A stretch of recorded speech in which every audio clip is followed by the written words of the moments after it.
Praise the lord. దేవుడి నామానికి మహిమ కలుగును గాక. నేటి అనుదిన బైబిల్ మన్నాను వినండి. వారిని నిర్భయముగా నివసింపజేయుదును. హోషేయ గ్రంథం 2వ అధ్యాయం 18వ వచనం. నిజమే, పరిశుద్ధులకు ఎప్పటికీ శాంతి సమాధానాలు కలుగుతాయి. ఈ భాగంలో ఉదహరించబడినటువంటి మాట సమాధానం లేక క్షేమం. భూజంతువులు, ఆకాశ పక్షులు, నేల మీద సంచరించే జీవుల మధ్య దేవుడు మనకి క్షేమాన్ని కలుగజేస్తాడు. ఇహలోక సంబంధమైన శత్రువుల నుండి, దుష్ట శక్తుల నుండి, ఐహిక విచారాల వల్ల కలిగే బాధల నుండి దేవుడు మనకి నెమ్మదినిస్తాడు. ఇప్పుడు మనం చెప్పుకున్నవన్నీ మనల్ని అశాంతి పాలు చేసేవి, మనకు నెమ్మది అనేది లేకుండా చేయాలని ప్రయత్నిస్తూ ఉంటాయి. కానీ దేవుడు అలా ఎన్నటికీ జరగనీయడు. తన ప్రజలను బాధించే అపవాది క్రియలన్నిటినీ ప్రభువు లయం చేస్తాడు. విల్లును, ఖడ్గమును, యుద్ధమును దేశంలో ఉండకుండా మాన్పించును. ఇటువంటి చీకటి శక్తులు లయమైన తరువాత మనకు లభించే శాంతి సమాధానాలు వర్ణాతీతం.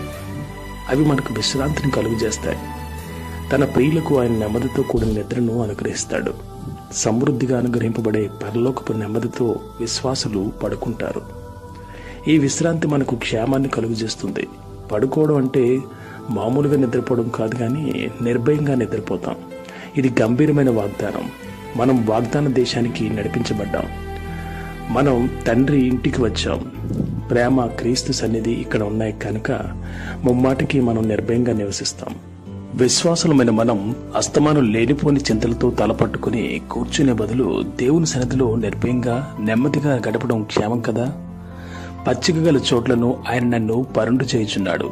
అవును, ఆదరణకర్త అయిన యేసు ప్రభువు మనల్ని పరుండు చేసినప్పుడు మాత్రమే మనకు విశ్రాంతి కలుగుతుంది. ఆమేన్. ప్రార్థన. పరిశుద్ధుడ, ప్రేమగల యేసయ్య, మీ ఘనమైన నామానికి స్తుతులు, స్తోత్రాలు. ఈ దినం మాకు ఇచ్చినటువంటి వాగ్దానం ప్రకారం వారిని నిర్భయంగా నివసింపజేయుదును అని ఇచ్చిన మాట ప్రకారం ఈ వాక్యం వింటున్న ప్రతి ఒక్కరిలో ఉన్నటువంటి భయాలను తొలగించండి. భయం లేకుండా నిశ్చింతగా తండ్రి ఈ లోకంలో అన్ని జనాంగం ఎదుట మరియు నీ ప్రజల ఎదుట నీకు సాక్షులుగా ధైర్యంగా నివసింపజేసే కృపా భాగ్యం మాకందరికీ కలుగజేయమని యేసుక్రీస్తు నామమున ప్రార్థించి వేడుకుంటున్నాం తండ్రి. ఆమేన్.